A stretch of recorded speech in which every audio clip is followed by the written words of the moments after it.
aucune entreprise n'a de la légitimité si elle ne crée de la valeur. Et pour créer de la valeur, il faut être dans la rationalité. Hors de la rationalité, il n'y a pas de création de valeur. Et malheureusement, les amis de Tamsir, j'ai oublié de le saluer au début de mon discours, parfois ils ont leur choix, ils ont leurs orientations qui peuvent différer de ce qu'un ingénieur dans une entreprise peut penser. Ça ne veut pas dire que tu as la raison, mais il faut accepter les règles de la vie. Et dans les règles de la vie, c'est le politique qui gouverne. Hein.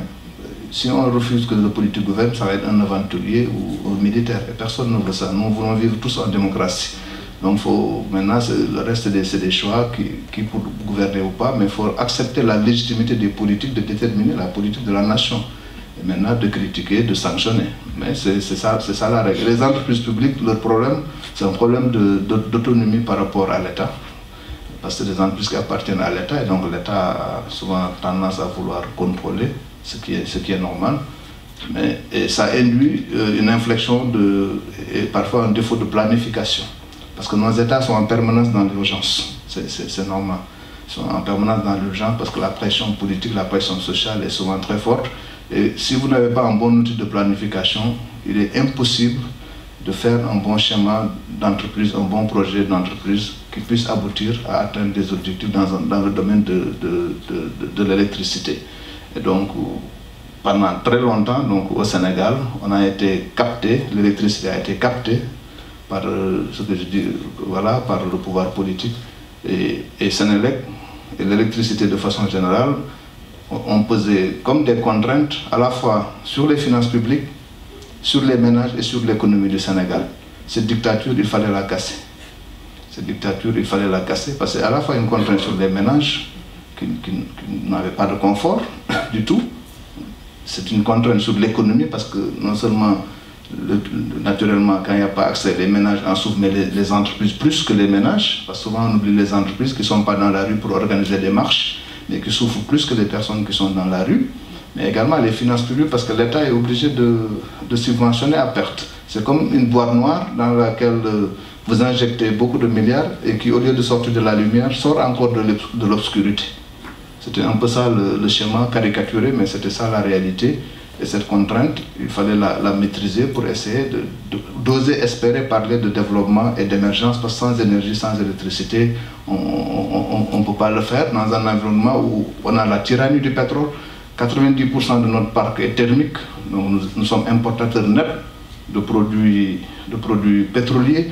Les lubrifiants, nous sommes importateurs nets, et ça, c'est 70% des charges d'une compagnie d'électricité.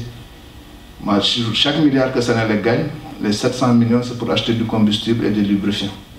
Donc vous avez 300 millions pour créer de la valeur et créer de la marge. Donc vous voyez un peu la contrainte. J'ajoute qu'à l'image de l'ensemble du pays, si je fais 20 minutes, vous me le dites 25, le Sénégal est un pays dual, comme je dis souvent. Entre le rural et l'urbain, vous le savez tous, nous sommes à Dakar. Donc après vous avez une moitié d'hommes, une moitié de femmes, hein, grossièrement, hein, c'est des chiffres pas de la statistique. Vous avez 55% de taux de pauvreté, certains 50%, ça varie suivant les documents, mais bon, c'est moitié-moitié, plus ou moins. Et vous avez la moitié de la population, l'âge médian est à 19 ans aujourd'hui. Donc vous avez la moitié de la population qui est jeune.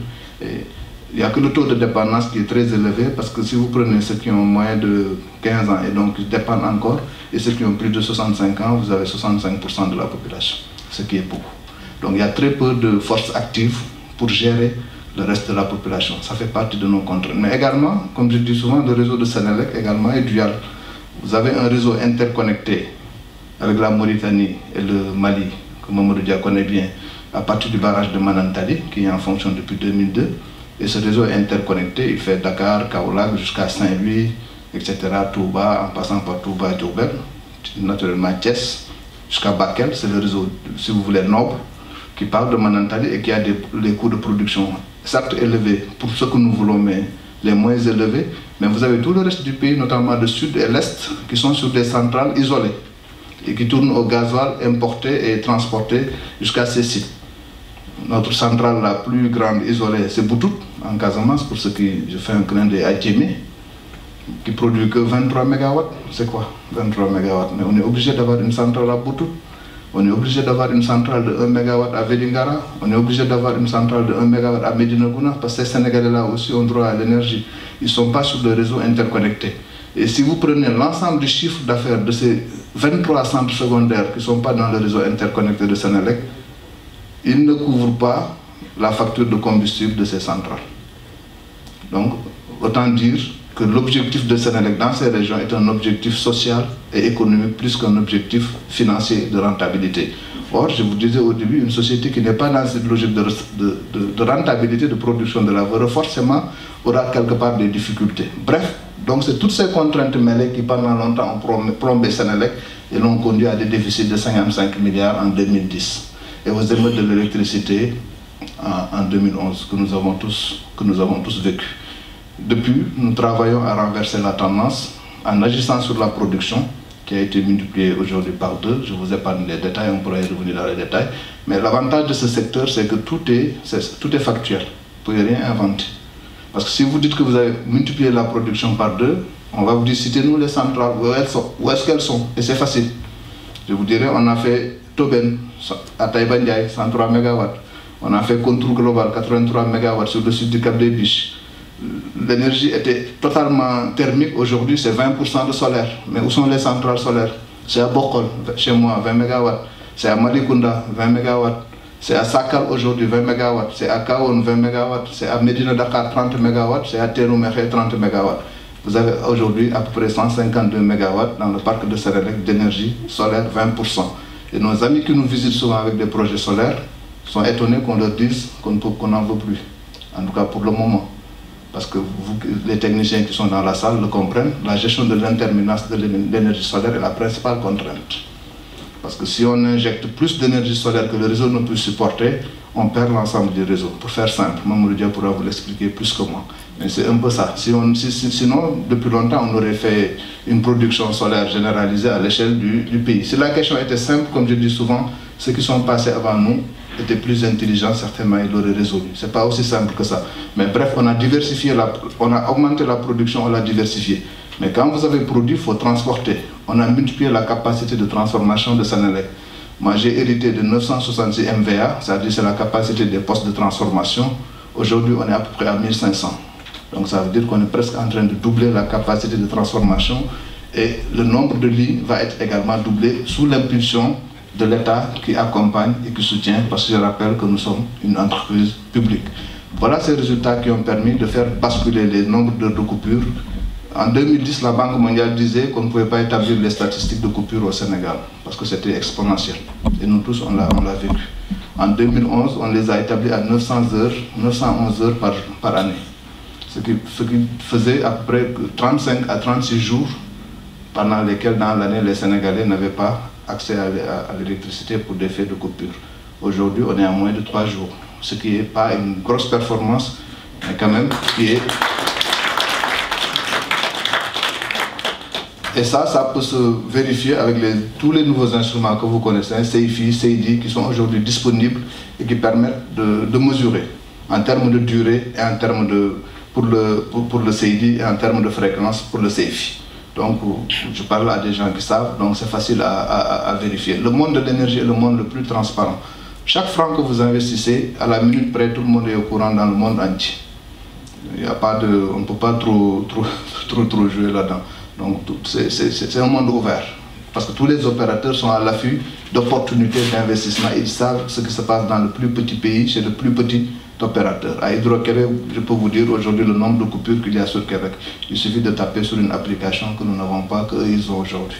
Et ça permet de voir que même au Québec, il y a des pannes d'électricité, ce que nos compatriotes n'acceptent pas encore. Parce que chaque fois qu'il y a 1 heure de coupure, mon téléphone explose. Je dis, mais qu'est-ce que vous voulez? L'électricité, voilà, ne serait-ce que parce qu'elle produit de la chaleur, ça peut couper de temps en temps. Il y a des interruptions de services qui sont inhérentes à l'exploitation d'un système électrique. Donc ce système électrique, il est en train de monter en puissance et de produire aujourd'hui assez d'énergie qui permet même d'en céder à des pays voisins comme la Gambie et le Mali. Et comme je disais, beaucoup de Sénégalais me disent, vous avez 60% de taux d'accès et vous vendez au Mali et à la Mauritanie. Non, je ne vends pas à la Mauritanie, j'achète de la Mauritanie. mais au Mali et à la Gambie. À la Gambie, c'est plus pour ce que vous savez. Voilà. Je dis c'est normal, parce que comme je vous l'ai dit tout à l'heure, mon réseau interconnecté n'arrive pas encore à Médina Gounass, n'arrive pas encore en Casamance, alors que l'énergie, je ne peux pas la stocker. À partir du moment où elle est produite, en attendant que ces réseaux soient construits, laissez-moi au moins gagner un peu d'argent en vendant.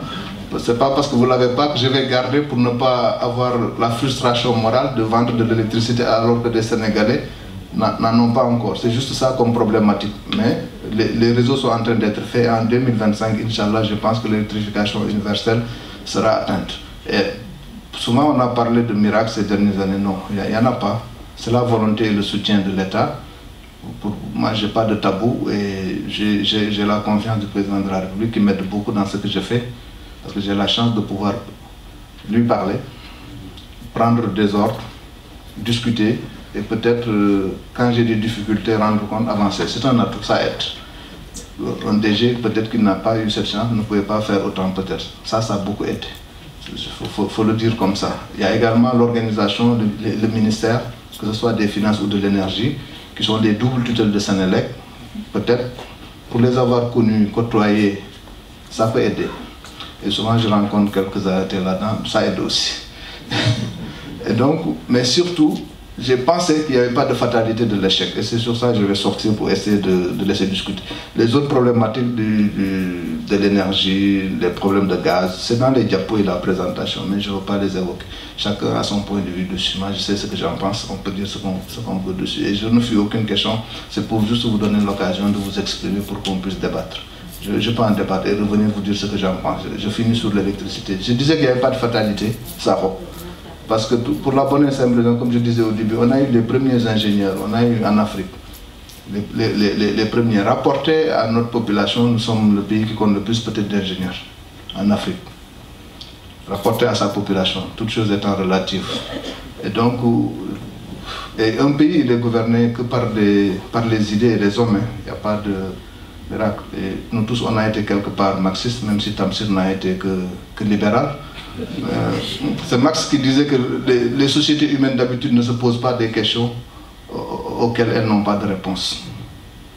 Et pour que ceux qui n'aiment pas les marxistes peuvent partir chez un scientifique, Einstein, qui disait qu'un problème qui n'a pas de solution, c'est parce qu'il est mal posé. Voilà.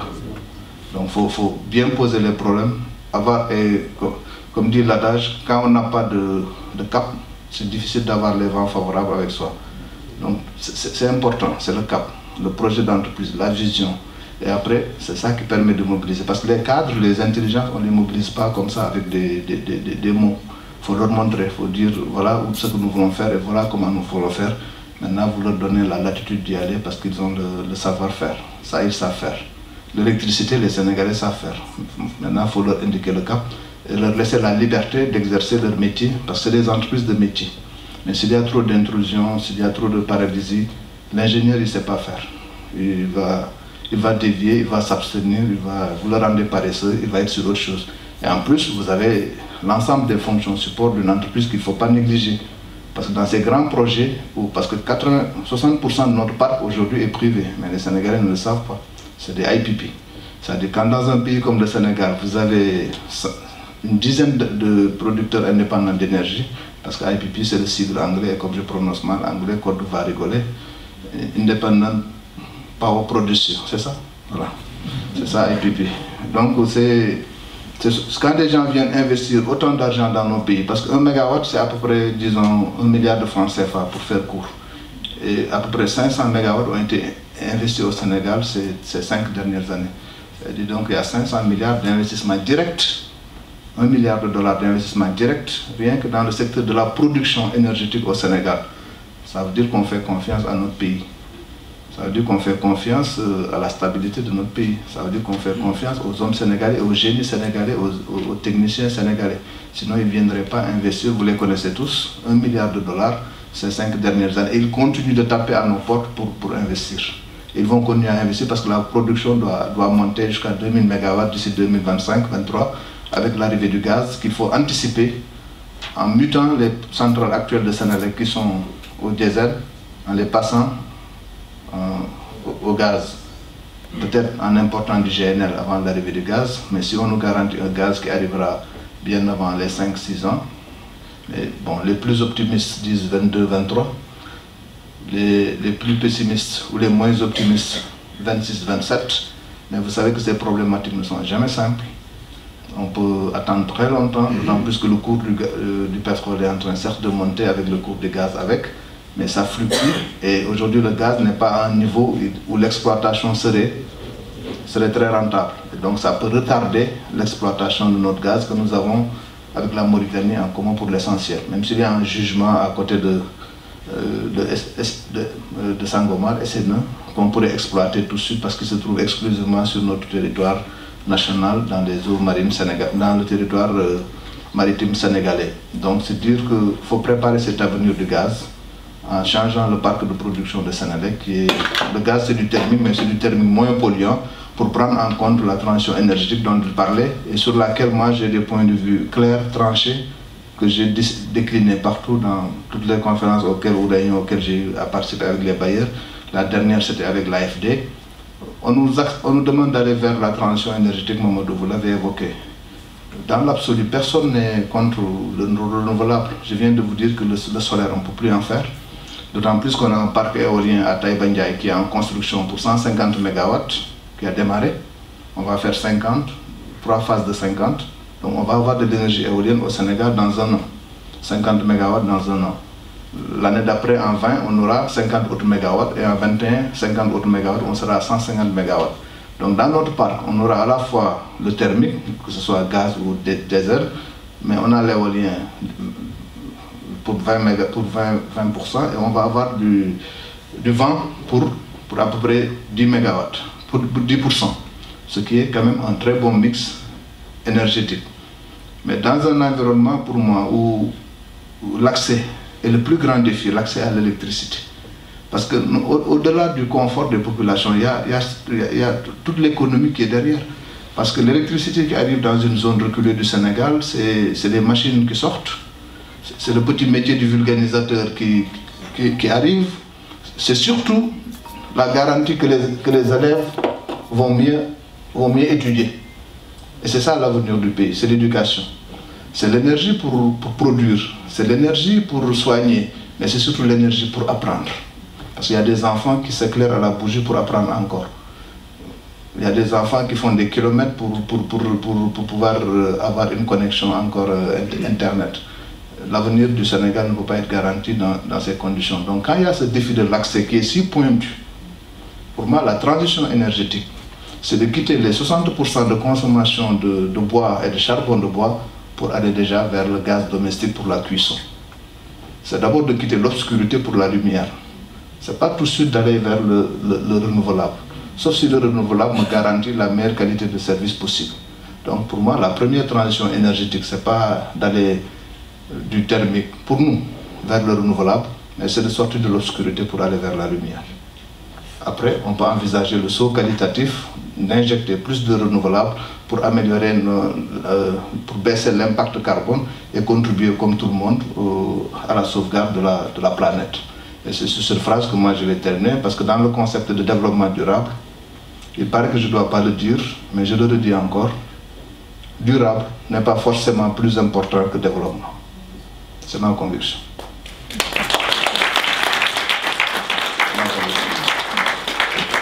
Il faut faire du développement durable, mais il faut faire du développement durable n'est pas forcément, mais retenez forcément.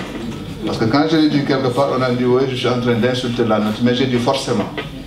Maintenant, c'est une question d'équilibre. Dans la vie, tout est question d'équilibre. Où est le point d'équilibre entre développement et durable? C'est ça qu'il faut essayer de trancher dans l'intérêt de nos populations. Parce que c'est bien d'élaborer des théories, des politiques, de discuter, de sortir des schémas, d'être des militants. Moi, je ne suis pas dans l'idéologie. Je ne suis pas dans l'idéologie. C'est la réalité qui commande. Il faut sortir les Sénégalais de l'obscurité, les sortir de la pauvreté. Moi, c'est mon obsession, c'est de l'obsession de ceux qui ont la responsabilité d'avoir une action publique. Chacun, quand je dis c'est mon obsession, le moi est haïssable. Et je ne suis pas un je. Mais je ne peux parler que de moi et de ce que je fais. Je ne peux pas parler à la place des autres. Donc c'est cette obsession-là qui nous guide, qui fait que moi, je suis plus sur le terrain, je vois au quotidien, j'ai vu des femmes pleurer à Ziguinchor parce qu'on leur a donné de l'électricité. Vous avez les enregistrements sur YouTube partout. Elles disent, je suis né ici en 1963 à la lisière de Ziguinchor. C'est la première fois que je vois une lampe dans ma chambre et s'est mise à pleurer.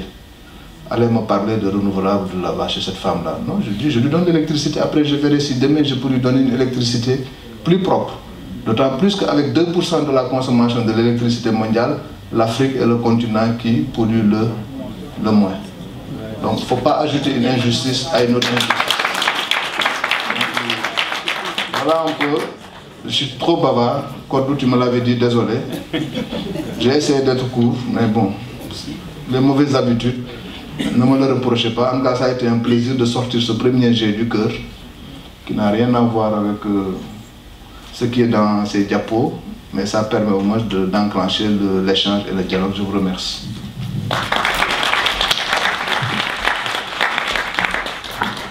Merci beaucoup, Monsieur Cissé, pour la qualité de cette présentation. Ah, vous avez jugé déjà. Monsieur Diaz, l'énergie, c'est aussi votre domaine. Vous avez sans doute une contribution à apporter par rapport à la présentation. Bon, l'approche de modération que j'avais, c'était peut-être d'abord de commencer par résumer, et puis peut-être d'essayer d'interpeller le public. Peut-être on verra plus tard. Donc, je pense que j'aime bien la conclusion. Donc, en fait, le durable dans développement, durable renforcement développement. Et c'est drôle parce que notre confrère Tchernosso ici assis, on a eu cette même discussion. Et on s'est dit, avant de parler d'énergie propre, il faut de l'énergie suffisante d'abord. Effectivement, je pense que ça va de soi. Donc, juste pour revenir, donc, M. Cissé nous a d'abord, je pense, brossé le tableau qui prévalait il y a quelques années à la Sénélec, que tout le monde connaît avec tous les délestages, qui nous coupaient les communications avec les parents souvent. Parce il n'y avait plus d'internet, il n'y avait plus de courant. Bref, donc une situation donc, qui était difficile, et comme il l'a dit, qui n'est pas à reprocher aux agents de Sénélec, parce que c'était différent, enfin, concours de circonstances qui ont fait que les choses étaient ce qu'elles étaient, et que donc avec les années, il y a eu, donc on est passé de cette situation à une situation plus ou moins, je veux dire, améliorée, en ce sens qu'aujourd'hui la pointe est à 1000 MW, ce qui est intéressant, et donc qui permet même aujourd'hui de pouvoir vendre un peu de l'énergie.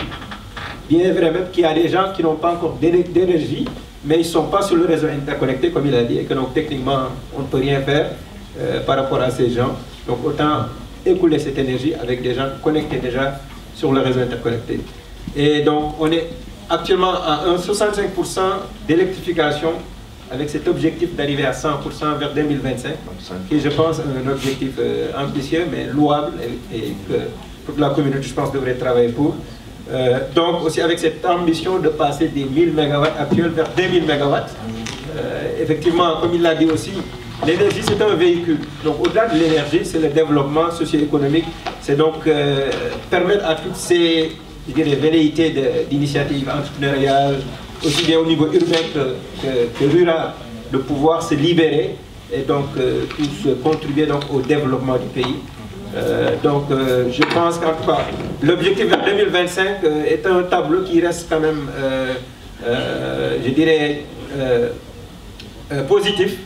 Et puis même si plus tard on verra peut-être les préoccupations de réduire la teneur carbone, mais je pense que pour l'instant, on veut en avoir suffisamment pour tout le monde.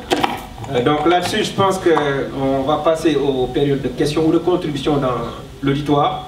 Je pense qu'il y a déjà 2 personnes qui se sont montrées présentes. Il y a une liste d'intervenants qui est en train de passer. C'est pour nous remplir avec leur nom. D'accord, j'avais déjà commencé à noter 2, mais allez-y comme vous voulez, il n'y a pas de problème. Donc on peut commencer par Abdul Moutalib Az, je pense. S'il vous plaît, merci beaucoup. est-ce que vous pouvez, Abdul, parce que je dois partir, mais je voulais juste féliciter M. Cissé, parce que j'ai... Bon, il est galant, il va laisser les temps. D'autant plus que c'est mon cousin, alors excusez-moi de perdre leur voix. Dr Aoubakar Lital. Je suis sociologue et environnementaliste. Je me suis sentie d'ailleurs provoquée quand vous parlez de développement durable, développement d'abord, parce que j'ai fait ma thèse de doctorat sur les barrages du fleuve Sénégal, l'impact des barrages sur les femmes en particulier. le genre et développement durable, justement. Et, bon, je ne vais pas entrer dans la discussion parce que je suis invitée à la radio, je suis en retard. Mais je voulais poser une question par rapport à l'énergie solaire, parce qu'en 1949, le professeur Cheikh Anta Diop avait demandé à ce qu'on passe justement à l'énergie solaire, vu la quantité que nous avons, et la qualité également. Alors je ne sais pas pourquoi, encore 60 ans après, on est encore dans l'électricité, avec, comme ce que vous appelez, vous avez très bien utilisé le terme, la dictature de l'électricité. Et l'autre problème, c'est qu'avec les barrages du fleuve Sénégal, justement, en principe, c'était pour produire de l'électricité. Où est-ce qu'on en est?